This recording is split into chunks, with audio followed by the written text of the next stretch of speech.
The cry in the darkness. The night was still, the air crisp with the gentle whisper of the autumn wind rustling through the branches of towering oaks. James Walker walked along the worn path of Riverside Park, his hands tucked deep into the pockets of his weathered jacket. He wasn't sure why he had taken the long way home tonight, but his feet had led him here, to this quiet, empty place. The park held memories, echoes of laughter from years long past, when his wife, Margaret, would sit beside him on their favorite bench, her head resting on his shoulder as they watched the world pass them by. But those days were gone. 3 years had passed since she left this world, and still the ache in his chest had not dulled. The house was empty, the nights longer, and the silence unbearable. James let out a weary sigh, his breath misting in the cool night air. He was just about to turn toward the exit when a faint sound made him freeze in place. A cry. It was soft at first, almost carried away by the wind, but then it came again, a small, desperate wail. James turned his head, scanning the park, his pulse quickening. Who would leave a child here, alone in the darkness? His heart pounded as he followed the sound, his feet crunching over fallen leaves. He moved past the lampposts and benches, past the old swing set that creaked softly in the wind, until he reached a cluster of bushes near the edge of the playground. The crying grew louder. His stomach twisted with dread as he knelt down and pushed aside the branches. There, nestled in the grass, was a wicker basket. James inhaled sharply. Inside, wrapped in a soft blue blanket, was a tiny infant, no more than a few months old. The baby's face was red and scrunched with distress, his tiny fists trembling as he let out another helpless cry. James hesitated, his breath catching in his throat. He glanced around the empty park, expecting, hoping, to see someone else rushing forward, claiming the child. But there was no one. Not a soul. A chill ran down his spine as realization settled over him. Someone had abandoned this baby, left him here, alone and vulnerable. Without thinking, James reached down and carefully lifted the infant into his arms. The baby flinched at first, then let out a small whimper before nestling against James's chest. His cries softened, his little fingers clutching at the fabric of James's coat. "There, there, little one," James murmured, his voice thick with emotion. "It's okay now. I've got you." His mind raced. What should he do? Call the police? Take the baby to the hospital? His thoughts scrambled, but one thing was clear. He couldn't just leave the child here. James looked down at the infant, his heart aching at the sight of such innocence abandoned. Who could do such a thing? And why? He sighed, cradling the baby closer. "Guess you're coming home with me for now," he said softly. And just like that, his life changed forever. James tightened his grip around the small bundle in his arms as he hurried down the dimly lit sidewalk, his breath clouding in the crisp night air. The baby, Daniel, as he had instinctively named him, had stopped crying, now looking up at James with wide, curious eyes. The weight of the infant in his arms felt unfamiliar, yet something inside him stirred, a dormant feeling he had long since forgotten. As he neared his home, a modest but well-kept 2-story house on the quieter side of town, James realized how unprepared he was for this moment. He had no diapers, no formula, no crib. He was a widowed man in his late 50s with no experience raising a child. His life had been simple routine. Wake up, go to work, come home to an empty house, repeat. Now, everything was different. The thought sent a ripple of anxiety through him. But then he looked down at Daniel, who had nestled his tiny face against James's chest. The warmth of the baby's body, the soft rise and fall of his breath, it was grounding, comforting. James exhaled and pushed open his front door. The house was silent as usual, but for the first time in years, it didn't feel empty. He walked into the living room and gently placed Daniel on the couch, surrounding him with pillows to keep him from rolling. The baby blinked up at him, sucking on his fist, his little legs kicking. James hesitated, rubbing a hand over his face. "What now?" he muttered to himself. Daniel let out a soft whimper, and James immediately knelt down beside him. Hey, he murmured, gently rubbing the baby's stomach. "It's okay, little guy. I'm figuring this out." He had no idea what he was doing. James sat back, staring at the child in front of him. The weight of the moment settled over him like a thick blanket. He had spent the last 3 years drowning in his own loneliness, avoiding people, avoiding emotions. And now, here was this tiny, vulnerable life depending on him. He knew he had to call someone. The authorities, child services, someone who could take care of this baby properly. But the thought made his stomach twist uncomfortably. What if Daniel ended up lost in the system? What if he bounced from home to home, never knowing love or security? James sighed heavily, running a hand through his graying hair. He stood up and paced the room, his thoughts warring against each other. A knock at the door startled him. James's pulse jumped. For a moment, he thought, could it be the baby's parents? Someone looking for him. But when he opened the door, he found himself face to face with his neighbor, Mrs. Cruz, a kind woman in her 60s who had lived next door for as long as he could remember. "James," she said, her sharp eyes scanning his face. "Are you all right? I saw you coming home in a hurry, and I thought—" She stopped mid-sentence when her gaze landed on the tiny bundle on the couch. "Oh, dear Lord. Is that a baby?" James rubbed the back of his neck. "Yeah, I found him. In the park." Mrs. Cruz's eyes widened. "You what?" James sighed, stepping back to let her in. "Come in. I'll explain." As she stepped inside, her gaze softened at the sight of Daniel. "Oh, poor little thing," she murmured, sitting beside the baby and gently stroking his chubby cheek. Who would leave such a precious boy all alone? James swallowed hard. "I don't know." There was no note, no sign of anyone around. Just him. His voice grew quiet. "I couldn't just leave him." Mrs. Cruz looked up at James, her eyes filled with something unreadable. "So, what are you going to do?" James exhaled. "I was going to call the police." Mrs. Cruz nodded, but there was hesitation in her expression. "That's the right thing to do," she said gently. "But James," she paused, "you should prepare yourself. If you call them, they'll take the baby into custody. He'll end up in the system. Foster care." James felt his stomach knot. Mrs. Cruz seemed to sense his hesitation. She studied him for a moment before asking, "Do you want that to happen?" James glanced at Daniel. The baby let out a small yawn, stretching his little arms before curling up against the soft pillows.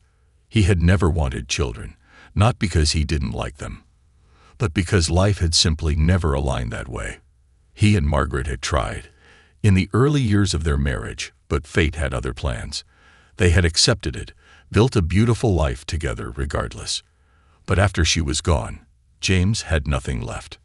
Until now. Until this moment. James took a slow breath, his heart pounding. I don't know." Mrs. Cruz gave him a small, knowing smile. "Well," she said, standing, "maybe you should think about it a little longer before making any calls." James nodded, his throat tight. After Mrs. Cruz left, he sat on the floor beside the couch, watching as Daniel drifted off to sleep. He reached out, hesitating for only a moment before gently placing his large, rough hand over the baby's tiny one. "Guess we'll take this one step at a time, huh?" he whispered.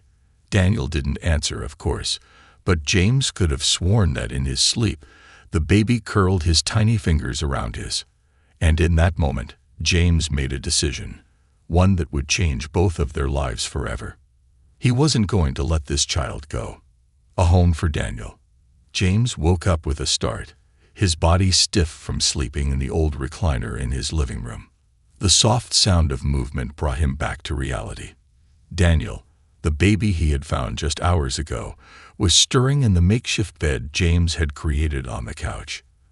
The sight of the tiny infant brought a fresh wave of emotions crashing over him. This wasn't a dream. James exhaled, rubbing his face as he pushed himself up from the chair.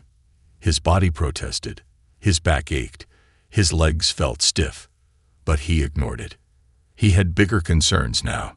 Daniel let out a small whimper, his little fists curling and uncurling. His eyes fluttered open, and James found himself caught in the gaze of those deep, curious brown eyes. "Morning, little guy," James murmured, his voice rough from sleep. He wasn't sure what to do. Was the baby hungry? Wet? Uncomfortable? James glanced at the clock. 5:43 a.m. He had no supplies, no diapers, no formula. What do babies even eat at this age? James barely knew where to begin. He sighed and ran a hand through his graying hair. First things first, diapers and food. Grabbing his coat, he carefully scooped Daniel into his arms, securing him with a soft blanket. The baby yawned, his tiny mouth stretching wide before he snuggled into James's chest. "Yeah, I know, kid. It's early for me too," James muttered, adjusting his grip. He locked the house behind him and made his way to the 24-hour grocery store down the street. The grocery store confusion. The fluorescent lights inside the store were too bright, too artificial, making James squint as he stepped inside. He made his way toward the baby aisle, but the moment he saw the shelves stacked high with countless brands of diapers, formula, and baby food, his confidence wavered. His eyes darted from one box to the next. Newborn. Size 1. Hypoallergenic. Why were there so many options? And the formula. Soy-based. Gentle digestion. Iron fortified. James felt like he was standing at the control panel of a spaceship, completely out of his depth. "Need some help, sir?" James turned to see a young woman in her 20s, an employee with a name tag that read Sophie. She had a kind smile, but her eyes flickered with concern when she noticed the baby in his arms. Yeah," James admitted, feeling awkward. I'm taking care of him for now, but I don't know what I need." Sophie gave him an understanding nod. "No problem. How old is he?" James hesitated. "Not sure. A few months." Sophie looked at Daniel with an experienced eye. "He's probably around 3 to 4 months old. I'd go with size 1 diapers. And for formula, has he been on any specific brand?" James shook his head. "I don't know." Sophie grabbed a can of formula and handed it to him. "This one's gentle on the stomach. Should be safe." James nodded, relieved. "Thanks. What else?" She handed him wipes, a pack of onesies, and even a small stuffed bear. "You might also want baby bottles and pacifiers." James exhaled, feeling the tension ease slightly. "You're a lifesaver." Sophie smiled. "First time, Dad." James hesitated for just a second before nodding. "Yeah, something like that." A new routine begins. By the time James returned home, Daniel was fully awake, shifting and fussing in his arms. His tiny lips smacked together, a clear sign of hunger. James quickly set down the grocery bags and fumbled with the formula, reading the instructions like it was a nuclear launch code. He boiled water, measured the powder, and shakily mixed it before pouring it into a bottle. After testing the temperature, he gently lifted Daniel into his arms and brought the bottle to the baby's lips. Daniel latched onto it immediately, drinking eagerly. James let out a breath of relief. "Okay, one step down." Once Daniel finished, James tried to burp him, patting his tiny back awkwardly. After a few tries, a small burp finally came out. James chuckled. "That's my boy."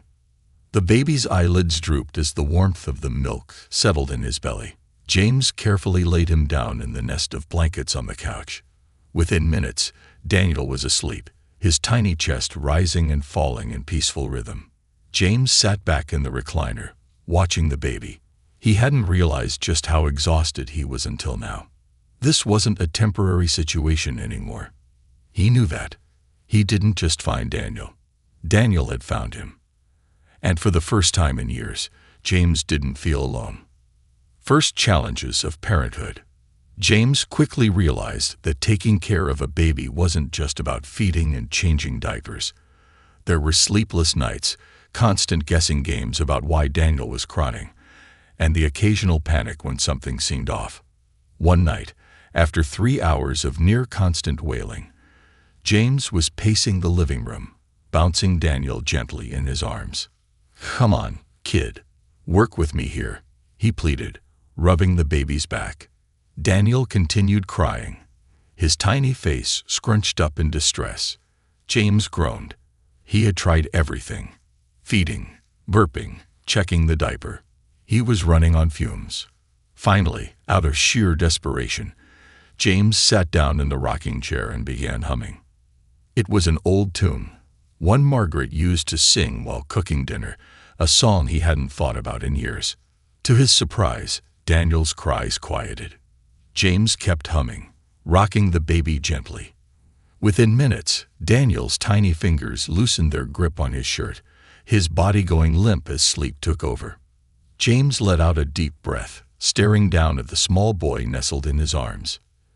"You're gonna be trouble, aren't you?" he murmured, his voice laced with affection. Daniel's fingers twitched in his sleep, as if confirming it. James chuckled softly. "Yeah, I figured." The decision. Days turned into weeks, and the idea of calling child services still lingered in the back of James's mind. But every time he picked up the phone, he hesitated. He had built a routine with Daniel. He had learned his different cries, when he was hungry, when he needed changing, when he just wanted comfort. He had learned how to soothe him, how to hold him just right, how to make him laugh with silly faces. One evening, as he was giving Daniel his last bottle of the night, James finally admitted the truth to himself. This baby wasn't just a child anymore. He was James's child. He ran a gentle hand over Daniel's small head, watching as his tiny eyelids fluttered close. "You're mine now, kid," James whispered. "And I'm gonna do right by you." That night, he called Mrs. Cruz and told her the news. "I'm keeping him," he said, voice firm with certainty. Mrs. Cruz was silent for a moment before she spoke, her voice thick with emotion. "You're a good man, James.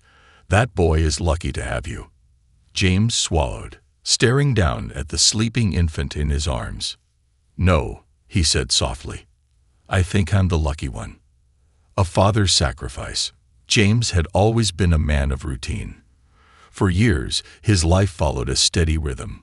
Wake up, go to work at the hardware store, come home, and spend the evening in silence, staring at the empty chair across from him where Margaret used to sit. But ever since Daniel had entered his life, those quiet, predictable days were gone.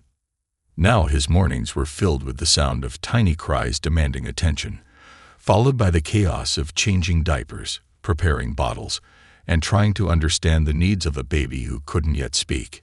His evenings were no longer silent, but instead filled with the soft hum of lullabies and the gentle rocking of a crib. And despite the exhaustion, despite the worry, despite the self-doubt that sometimes crept into his mind, James wouldn't change a thing. But being a father, he quickly realized, wasn't just about love. It was about sacrifice, the weight of responsibility. The first major test of James's newfound fatherhood came sooner than expected. It had been a tough week.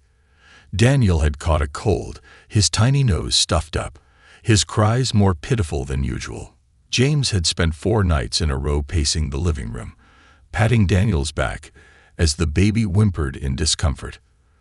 The lack of sleep was catching up to him, making his body ache in ways it never had before. And then, just as Daniel was finally getting better, James's boss called him into the office. "James," Mr. Calloway sighed, rubbing his temples. "You've been late 3 times this week." James shifted uncomfortably in his seat. "I know, sir. I get it," his boss interrupted, raising a hand. "You're taking care of a baby now. And honestly, I respect that. But you work in a customer-facing job. If you're not here to open the store, we have problems." James clenched his fists under the desk, feeling frustration rise in his chest. It wasn't like he had been out partying. He had been up all night with a sick infant, struggling to keep everything together. Mr. Calloway exhaled. "Look, I don't want to do this, but if this keeps up, I might have to replace you." James felt a lump form in his throat. His job wasn't glamorous, but it paid the bills. It kept a roof over his head. And now over Daniel's head, too. Losing it would mean losing everything. For a brief moment, doubt crept in. Maybe I should have given Daniel up. Maybe I should have let someone younger, someone more prepared, take him. But then he thought about the way Daniel reached for him when he was scared. The way his little fingers curled around James's thumb when he fell asleep. The way James's heart felt fuller than it ever had before. No, James had made his choice, and he wasn't about to turn back. A hard decision. That night, after Daniel had fallen asleep, James sat at the kitchen table, staring at his bills. He needed a new plan. He ran through his options. Could he find another job? Maybe. But who would hire an older man with no childcare options? Could he ask for help? Maybe Mrs. Crows would watch Daniel sometimes, but she had her own life. He couldn't rely on her forever.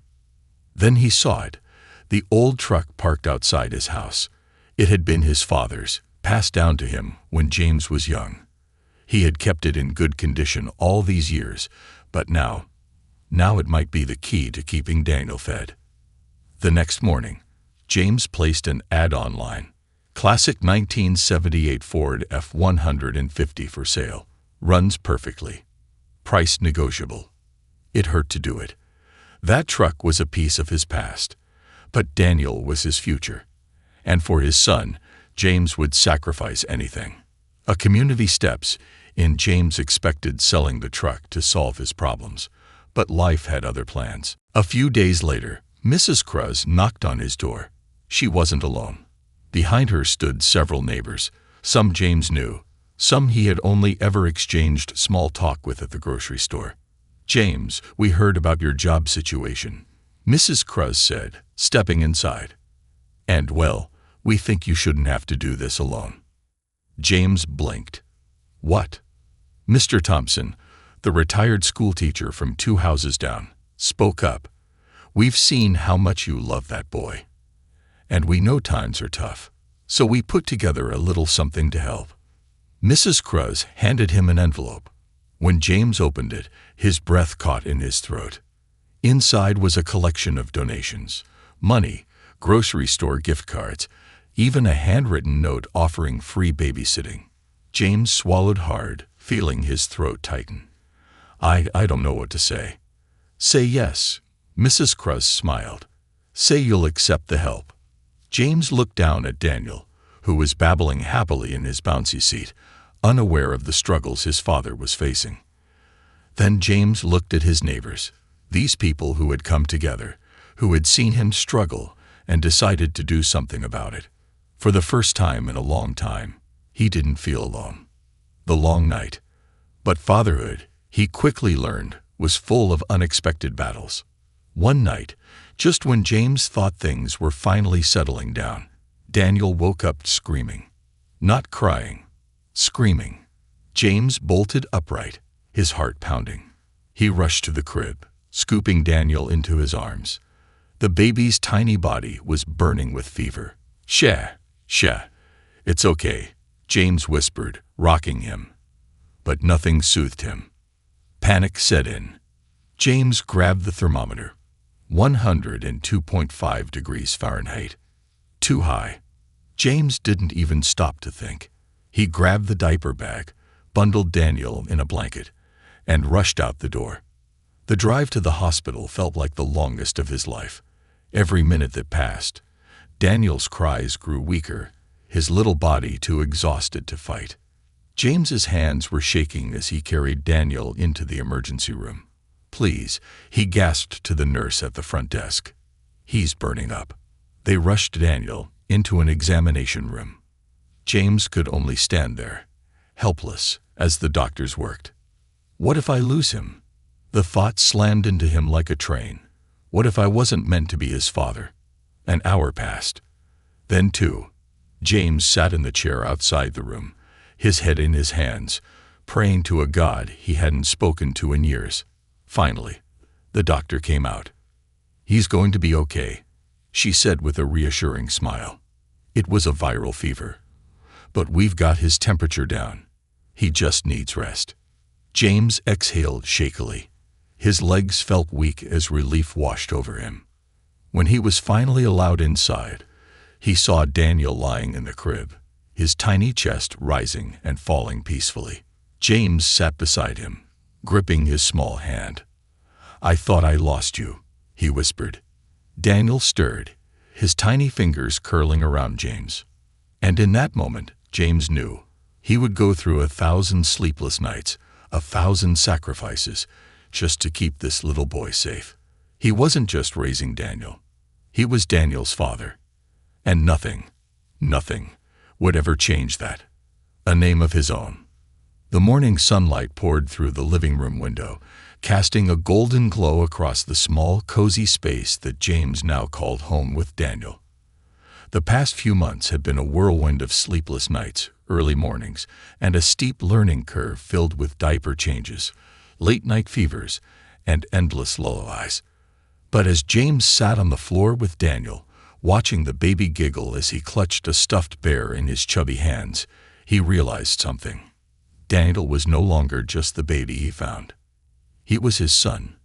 And today, James was going to make that official. The first step. A legal battle begins. The decision to adopt Daniel hadn't come lightly. James had spent weeks researching, consulting lawyers, and filling out paperwork that seemed endless.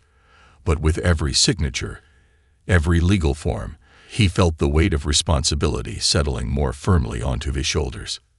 His neighbor, Mrs. Cruz, had helped him find a family lawyer, Mr. Bennett, a gruff but kind-hearted man who had been practicing law for nearly 40 years. As James sat across from him in the cluttered office, Daniel bouncing happily on his lap, Mr. Bennett leaned forward with a sigh. "This isn't going to be easy," he said. "You're not a relative. You found Daniel under unusual circumstances. There will be an investigation. A judge will have to decide if you're a suitable guardian." James's stomach clenched. "And what if they say I'm not?" Mr. Bennett was silent for a moment before meeting James's eyes. "Then they'll take him away." The words sent a bolt of fear through James's heart. He had come to terms with the sacrifices of fatherhood, the exhaustion, the struggles, but the idea of losing Daniel, that was something he couldn't accept. "They won't take him," James said, his voice firm. Mr. Bennett studied him for a moment, then nodded. "All right, let's get to work." Proving he was enough. The next few weeks were a test of patience and endurance. A social worker was assigned to assess James's ability to raise a child. She arrived one morning, clipboard in hand, eyes scanning the small but tidy house. James had never felt more nervous in his life. Daniel, oblivious to the tension, was sitting in his playpen, chewing happily on one of his teething rings. The woman, Ms. Holloway, took notes as she walked through each room. "You've baby-proofed the house." "Yes," James said. He had spent an entire weekend installing safety latches on cabinets, covering sharp edges, and securing furniture. She nodded. "And you've arranged for childcare while you work." James hesitated. "I work part-time now. My neighbor, Mrs. Cruz, helps when I need it." Ms. Holloway raised an eyebrow. "Part-time work means less income. Can you provide for Daniel long-term?" James's throat tightened. He had been scraping by, using his savings to fill in the gaps where his reduced work hours left a deficit. But if keeping Daniel meant tightening his belt even further, he'd do it without hesitation. "I'll do whatever it takes," he said. Miss Holloway jotted something down and finally turned to Daniel, who was now clapping his hands, fascinated by the crinkling sound of the papers on her clipboard. She knelt beside him, her voice softening. "Hello, little one." Daniel giggled, reaching out to pat her face. James held his breath. Finally, she stood, offering James a small smile. "You clearly love him," she said. "That's a good start. But a good start wasn't enough. James still had a legal fight ahead of him, a shadow from the past. One night, as James was putting Daniel to sleep, the phone rang. He nearly ignored it, not wanting to risk waking the baby, but something in his gut told him to answer. It was Mr. Bennett. "We found something," the lawyer said, his voice grave. James gripped the phone tighter. "What is it?" "There's a chance we might find Daniel's biological family." James's heart stopped. For months, he had wrestled with the fear that one day someone would show up, claiming Daniel as their own. And now, it seemed that day was coming sooner than he expected. Mr. Bennett continued, "It's not confirmed yet, but there was a woman, Elena Martinez, who gave birth around the time Daniel would have been born. She disappeared from the system soon after. If she's his mother, she may have abandoned him, or she may have been forced to." James felt the weight of the words settle over him. "What do I do?" he asked, his voice quiet. "For now, nothing," Mr. Bennett said. "But if we find her, the courts may decide she has the right to take him back." James swallowed the lump in his throat. He had thought the legal battle would be the hardest part, but now he realized the real fight was just beginning. The courtroom decision.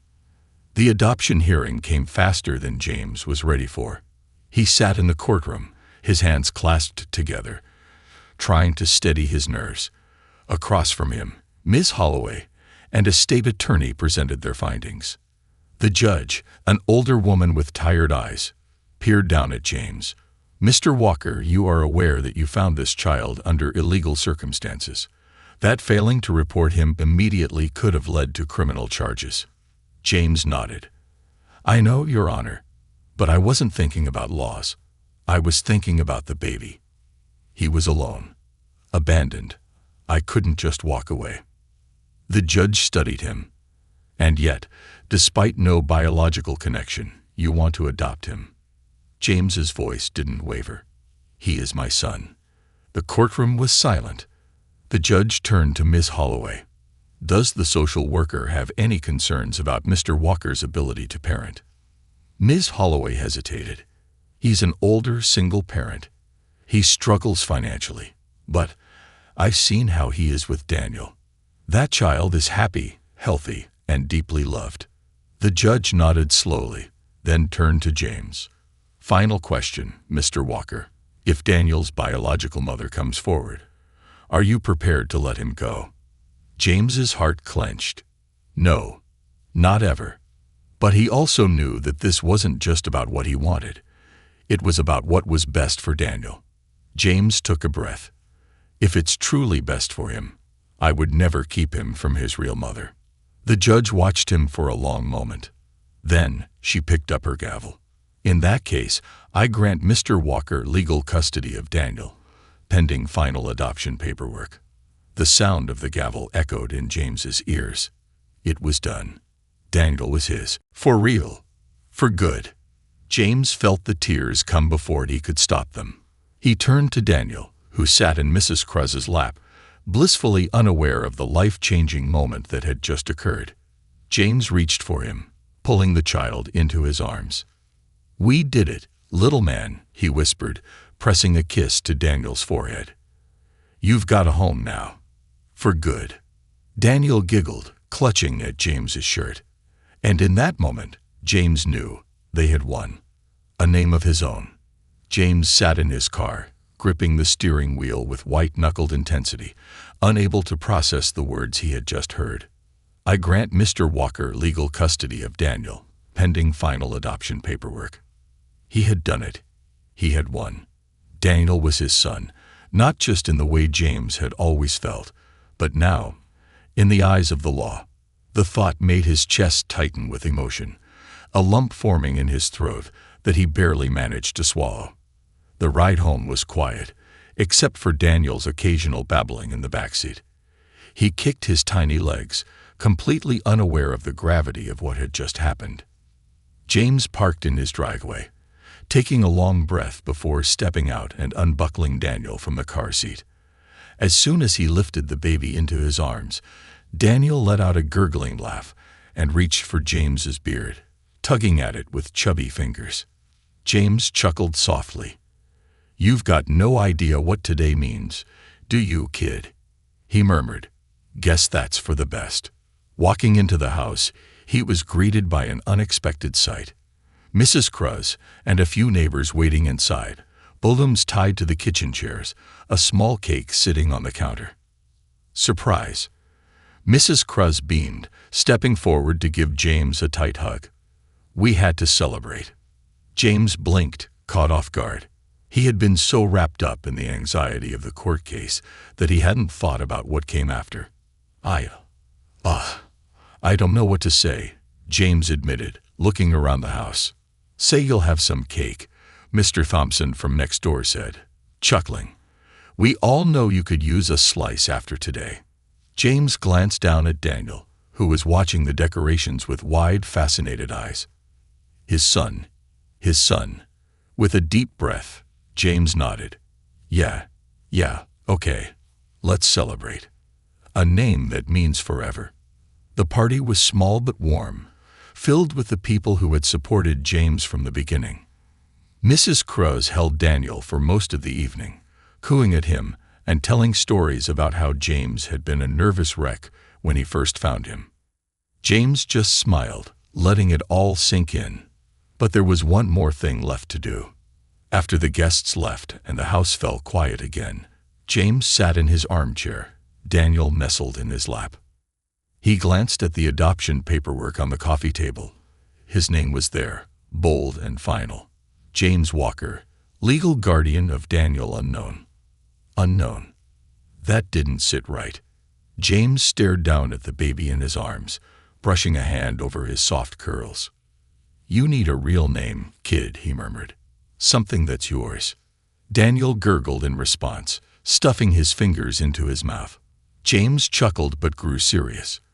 A name wasn't just something to call someone. It meant belonging. It meant history, and Daniel deserved one.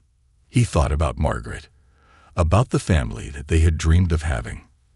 Then he thought about what Daniel meant to him.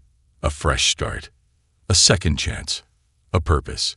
He picked up the paperwork, flipping to the section where he could request a full name change. He wrote slowly, deliberately, Daniel James Walker. His son, his family. James looked down at the baby, who was now falling asleep in his arms, his tiny breaths even and peaceful.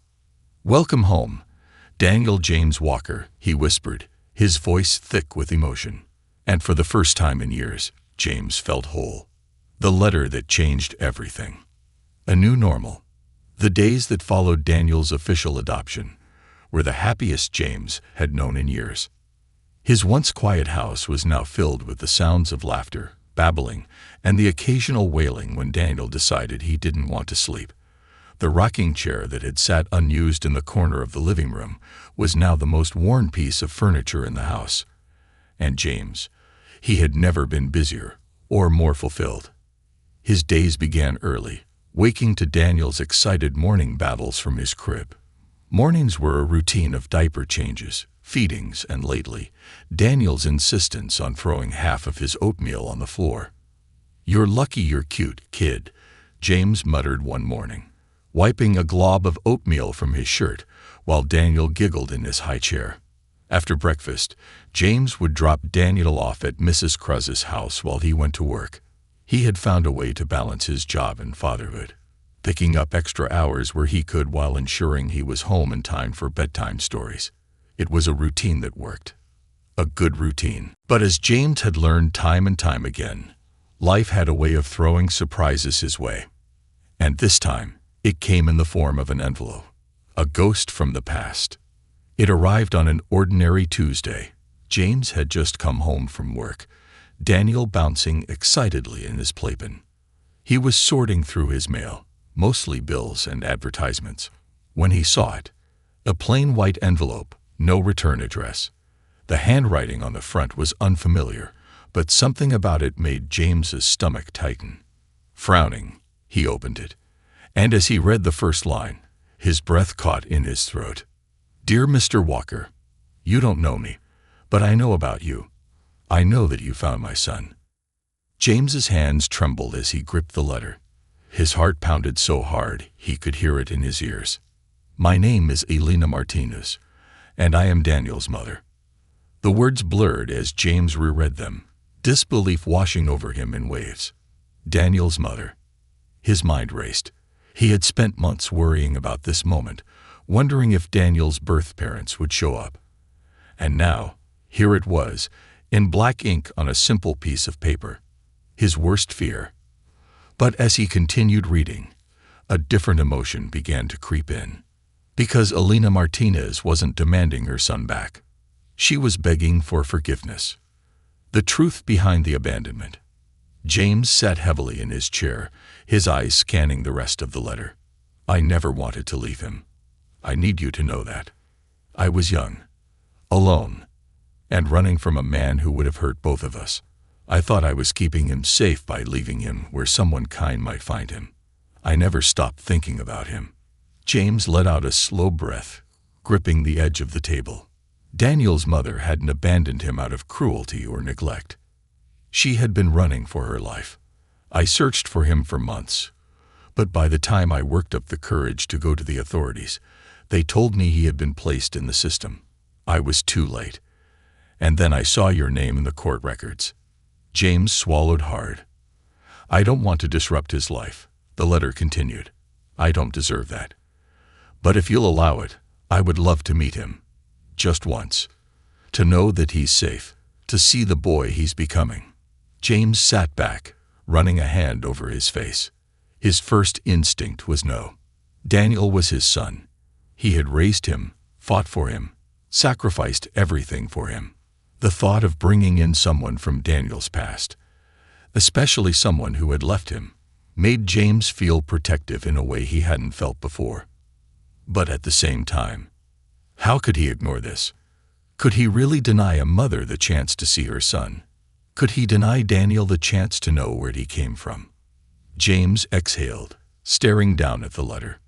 He didn't know the right answer. But he knew one thing. He couldn't make this decision alone. The hardest conversation. That night, after putting Daniel to sleep, James sat on the porch, staring up at the stars. Mrs. Cruz's voice startled him. "You've got that look, James." He turned to see her standing by the porch steps, her arms crossed. "What look?" "The one that says life just threw you another curveball." James chuckled dryly. "That obvious, huh?" She stepped onto the porch and took a seat beside him. "Spill it." James hesitated, then handed her the letter. He watched as her eyes scanned the words, her expression shifting from concern to understanding. When she finished, she folded the letter and handed it back. "So?" she asked. "So," James repeated. "What the hell do I do?" Mrs. Cruz sighed. "That's not an easy answer, James." "No kidding." They sat in silence for a moment before she spoke again. "You've done a wonderful job raising Daniel. But this woman, she's not asking to take him away. She's just asking to see him." James clenched his jaw. And what if that's just the beginning? What if she changes her mind? What if she tries to take him back? Mrs. Cruz looked at him gently. "And what if Daniel grows up and wants to know her? What if he resents you for keeping her away?" James swallowed. That thought hadn't crossed his mind before. Mrs. Cruz patted his knee. "You're his father, James, but that doesn't mean you have to erase where he came from." James exhaled slowly. It wasn't an easy decision. But in his heart, he knew what he had to do. The meeting. The cafe was quiet, the morning rush long over. James sat at a small corner table, his hands wrapped around a cup of coffee he hadn't touched. Then the door opened, and he knew, without a doubt, it was her. Elena Martinez. She looked young, too young to have gone through the hardships she had written about. Her dark hair was pulled back, her eyes scanning the cafe nervously until they landed on James. James stood, his heart pounding as she approached. She swallowed hard. "Mr. Walker." He nodded. "James." She took a shaky breath. "Thank you for meeting me." James gestured to the seat across from him. I almost didn't. She nodded, as if she had expected that. I wouldn't have blamed you. There was a long pause before James slid a photo across the table. Alina's hand trembled as she picked it up. It was Daniel, sitting in the grass, clutching his favorite stuffed bear, his wide grin practically glowing from the photo. Tears filled her eyes. "He's beautiful," she whispered. James cleared his throat. "Yeah, he is." Alina clutched the photo to her chest. "Is he happy?" James hesitated. Then softly, he said, "Yeah, he's happy." A single tear slipped down Alina's cheek, but she quickly wiped it away. "That's all I needed to know." James studied her carefully. "You don't want to see him?" She smiled sadly. "Of course I do. But he doesn't know me. I don't want to confuse him or hurt him. Maybe one day, if he ever wants to know me, you'll let him." James sat back, considering her words, and for the first time since opening the letter, the tightness in his chest eased. Because he knew, deep down, she wasn't a threat. She was just a mother who had made an impossible choice. And in that moment, James made a silent promise. One day, when Daniel was old enough, he would tell him the truth. And if Daniel ever wanted to know his mother, James would make sure he had that chance. Because that's what a father does. He does what's best for his son. Even when it hurts. The legacy of love. Years later, James sat on the old wooden bench at Riverside Park, his hands resting on the worn armrests as he gazed at the playground in front of him. Children ran, laughed, and climbed the jungle gym, their voices filling the air with the kind of joyful noise he had once thought he would never hear again. And in the center of it all, now 12 years old, was Daniel. Daniel James Walker. James smiled as he watched his son teach a group of younger kids how to skip stones in the small pond nearby. His dark curls bounced with every movement, his bright eyes filled with kindness and confidence. He was growing up so fast. James often wondered where the time had gone. It felt like just yesterday that he was pacing the living room at 2 a.m., trying to soothe a crying baby. Now that baby was on the verge of becoming a teenager, with big dreams and an even bigger heart. Daniel had inherited James's stubbornness. That much was certain. But he also had a gift, a love for music that had started at an early age. James had saved up for years to buy Daniel his first piano, a second-hand upright that sat proudly in their living room. The moment Daniel's small fingers had touched the keys, James had known. This wasn't just a passing interest, it was a calling. Daniel practiced for hours every day, playing everything from classical pieces to melodies he composed himself. James had never been more proud. But today, something weighed on his mind. Today, Daniel was turning 12. And today, James would finally tell him the truth. The conversation that changed everything. That evening, after the small birthday celebration at home, James and Daniel sat on the porch, watching the sun dip below the horizon. Daniel had grown into an inquisitive, thoughtful boy. He often asked James about the past, about Mom, about how they had become a family. But tonight, James knew he had to tell the full story. "Danny," James started, his voice softer than usual. "Can we talk for a second?" Daniel looked up, his bright brown eyes filled with curiosity. "Sure, Dad. What's up?" James exhaled, rubbing his hands together. He had practiced this moment in his head 1,000 times, but now that it was here, words felt impossible. "There's something I need to tell you," James said carefully. "Something about your past, about where you came from." Daniel frowned slightly. "What do you mean?" James hesitated for only a moment before he spoke. "You know I adopted you when you were a baby, but what I haven't told you is the way I found you." Daniel straightened, his curiosity growing. "You found me?" James nodded, his throat tightening. "I found you in a park, Danny. You were left there, alone in a small basket. I didn't know where you came from. I didn't know who left you. But I knew one thing. I couldn't leave you there." Daniel's expression didn't change, but James saw the gears turning in his mind. So, my real parents didn't want me. James's heart clenched. No, son, that's not it at all. He reached out, placing a hand on Daniel's shoulder. Your mother, your birth mother, loved you. She was scared, and she was running from something she thought would hurt you. She thought leaving you somewhere safe was the only way to protect you. Daniel looked down, processing James's words. Did she ever come back? James nodded slowly. She did. A few years after I adopted you, she reached out to me. She didn't ask for anything, Danny. She just wanted to know if you were safe. Daniel's eyes lifted to James's, searching. And James smiled gently. And I told her you were the happiest kid I'd ever known. Daniel sat in silence for a long moment before he spoke again. What was her name? Elena Martinez. Do you have a picture of her? James hesitated before standing up. Wait here.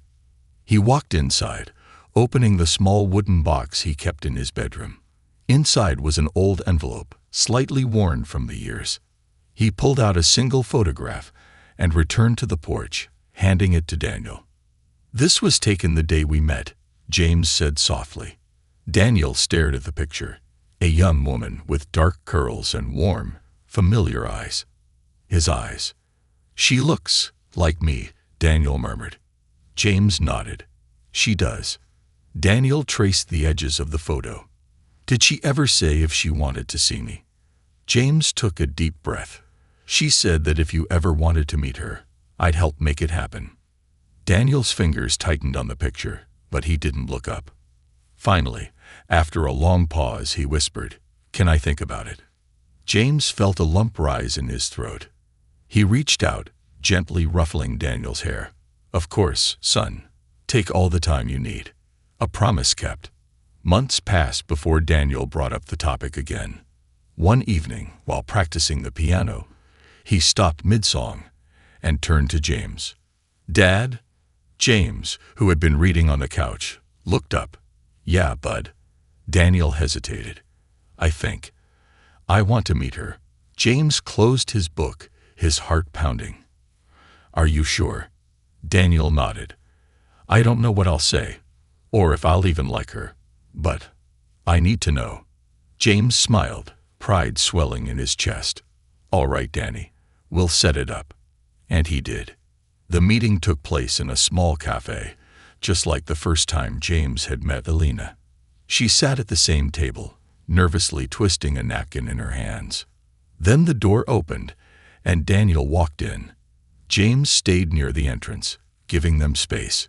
Elena stood slowly, her eyes filling with tears. You're so grown up, she whispered. Daniel shifted awkwardly. Yeah, I guess. Elena let out a watery laugh. I don't want to pressure you. She hesitated before finally saying, I'm sorry. Daniel stared at her for a long time. Then, finally, he sat down. Tell me about you, he said softly. Elena gasped, covering her mouth as tears spilled down her cheeks. James watched from afar, his heart full. Whatever happened next was up to Daniel. But he had given his son the choice. And that was all that mattered. A future built on love. Years later, Daniel would go on to pursue music, winning scholarships, and even composing his own original pieces. But no matter how successful he became, no matter how far his talent took him, he always introduced himself the same way. My name is Daniel James Walker, he would say with pride. I was raised by the greatest man I've ever known. James never asked for recognition, but hearing those words from his son was all he ever needed. Because in the end, it wasn't blood that made them father and son. It was love. And love, as James had learned, was the most powerful legacy of all.